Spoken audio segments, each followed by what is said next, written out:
बिस्मिल्लाहिर्रहमानिर्रहीम, अस्सलाम वालेकुम। उम्मीद करता हूं कि सब लोग बिल्कुल ठीक ठाक होंगे और खुशी और गम के हसीन से इम्तजाज यानी कि जिंदगी को भरपूर तरीके से जी रहे होंगे। जनाब, बहुत सारे कमेंट्स आते हैं और मैंने रिसेंटली नोटिस किया है कि काफ़ी ज़्यादा ओवरसीज़ पाकिस्तानी भाई जो हैं वो भी वीडियोस को देखते हैं और फिर उनका जो प्राइमरी कंसर्न होता है वो यही होता है कि उनको कोई ना कोई ऐसा प्रोजेक्ट बताया जाए जो कि इन्वेस्ट करने के काबिल हो और वो अपनी इन्वेस्टमेंट उस प्रोजेक्ट के अंदर कर सकें। इसी ज़मन में एक भाई ने एक कमेंट किया था, जनाब उज़ैर सलीम, इन्होंने कमेंट किया था और इनका कमेंट था कि sir, where should we invest in residential plot on installment basis, do you recommend any project, can you please make a video on viable projects on installment basis these days, regards an overseas Pakistani. यानी कि पाकिस्तान से बाहर हैं उज़ैर भाई और ये चाह रहे हैं कि इनको कोई प्रोजेक्ट जो है वो रेजिडेंशियल प्लॉट जो है वो इंस्टॉलमेंट्स के ऊपर इनको रेकमेंड किया जाए। अच्छा, मेरा ये जो पूरा एंडेवर है यूट्यूब का, इसका जो प्राइमरी रीज़न है वो ये है कि इस कदर चीज़ों को एनालिटिकल पॉइंट ऑफ व्यू से देखा जाए कि जितने भी देखने वाले भाई हैं वो अपना वो एनालिटिकल मसल डेवलप कर सकें कि आपके सामने अगर 2-3 डिफरेंट अपॉर्चुनिटीज़ रखी जाएं तो you should be able to know कि यार इनमें से कौन सी अपॉर्चुनिटी जो है वो आपको फॉलो करनी चाहिए और किन को आपने साइड लाइन कर देना है, किन को कंसिडर नहीं कर देना है। अगर you happen to do that तो मेरे ख्याल से ये फार मोर इम्पॉर्टेंट है than making an actual investment, क्योंकि जब आपका थॉट प्रोसेस जो है वो इस तरह का हो जाएगा कि आपको अपॉर्चुनिटीज जो है वो समझ आना शुरू हो जाएंगी कि यार कौन सी अपॉर्चुनिटी वायबल है, कौन सी अपॉर्चुनिटी ऐसी है जिसको परस्यू करना चाहिए और कौन से ऐसे प्रोजेक्ट्स हैं which are just a noise, कौन से ऐसे प्रोजेक्ट्स हैं जिनकी तरफ हमें देखना भी नहीं चाहिए, कौन से ऐसे प्रोजेक्ट हैं जिनको हमें फॉलो नहीं करना चाहिए। तो जब आपके अंदर ये चीज़ बिल्ट इन हो जाएगी ना, तो उसके बाद फिर आपको मेरे जैसे जो लोग हैं उनसे पूछना नहीं पड़ेगा। ऑफ कोर्स आपका कांटेक्ट रहता है, ऑफ कोर्स लोग आपको अपॉर्चुनिटीज बताते हैं, लेकिन आप फिर सिर्फ और सिर्फ अगले के रहमो करम पे नहीं होंगे कि अगले ने जड़ा दास देता है और उस अपॉर्चुनिटी को आपने फॉलो कर लिया। समटाइम्स वो अपॉर्चुनिटी ठीक होती है, समटाइम्स वो अपॉर्चुनिटी नहीं भी ठीक होती। तो what is more important than making money is, I think, कि आपका वो जो एनालिटिकल मसल है, आपका जो थॉट प्रोसेस है वो बेहतर हो, सीधा हो और आप खुद बहुत सियाने हो जाएं ताकि आपको खुद समझ आ जाए। और उसकी वजह ये होती है, एक तो इंशाल्लाह you would be able to make more money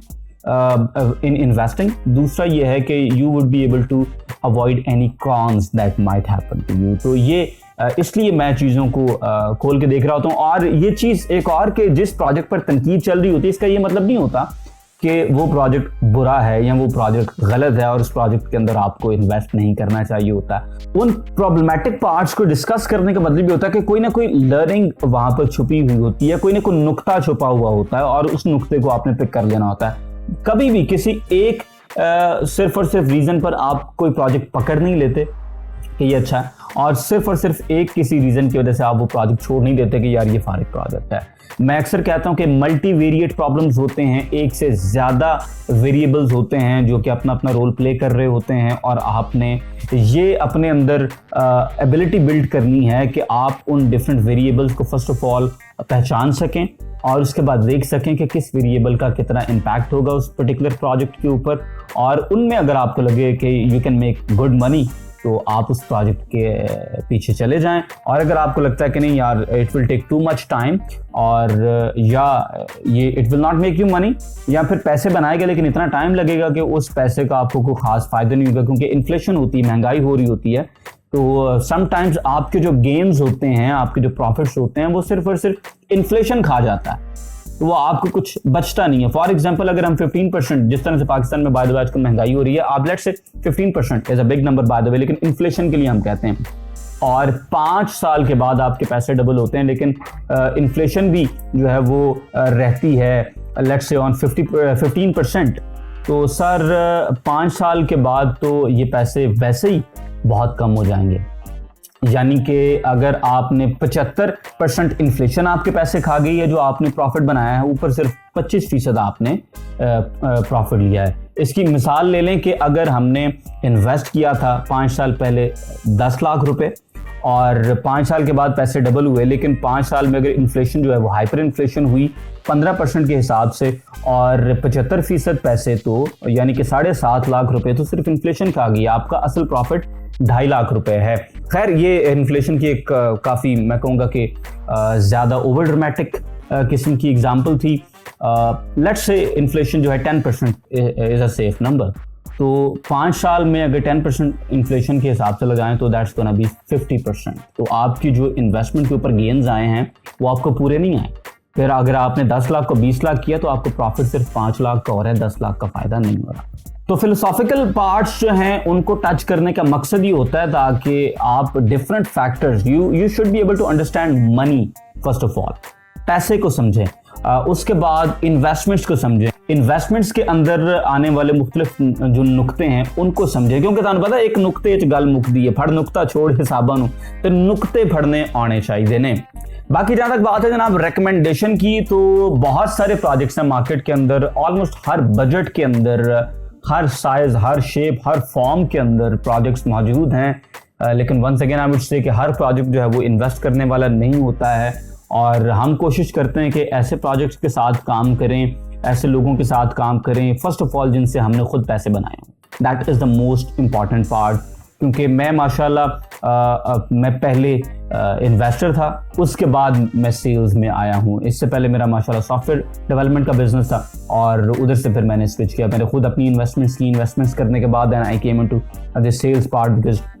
it's fun, I like to do that. और बिल्कुल इसी से मिलता जुलता मेरा जो सॉफ्टवेयर का बिजनेस है उसमें भी जो मेरी जॉब डिस्क्रिप्शन थी that was more sales related than development related. तो ऐसे प्रोजेक्ट के अंदर कोशिश रहती है कि इन्वेस्टमेंट करवाएं किसी की जिसमें से फर्स्ट ऑफ ऑल हमने खुद पैसे कमाए हों, हमने खुद पैसे बनाए हों, प्रोजेक्ट रिलायबल लोगों का हो, ऐसे लोग हों जिन्होंने इससे पहले कुछ ऐसा डिलीवर किया हो जिसमें लोगों ने पैसे बनाए हों, ताकि जिसको हम कहें कि यार इतने पैसे लगा दें और वो जब पैसे लगाए तो उसको प्रॉफिट आए। या ऐसे प्रोजेक्ट के अंदर किसी को चीज़ लेके दें जहाँ पर वो हमारे कहने पे अगर पैसे लगा देता है और हमें कहता है कि यार मुझे ये चीज़ नहीं चाहिए है,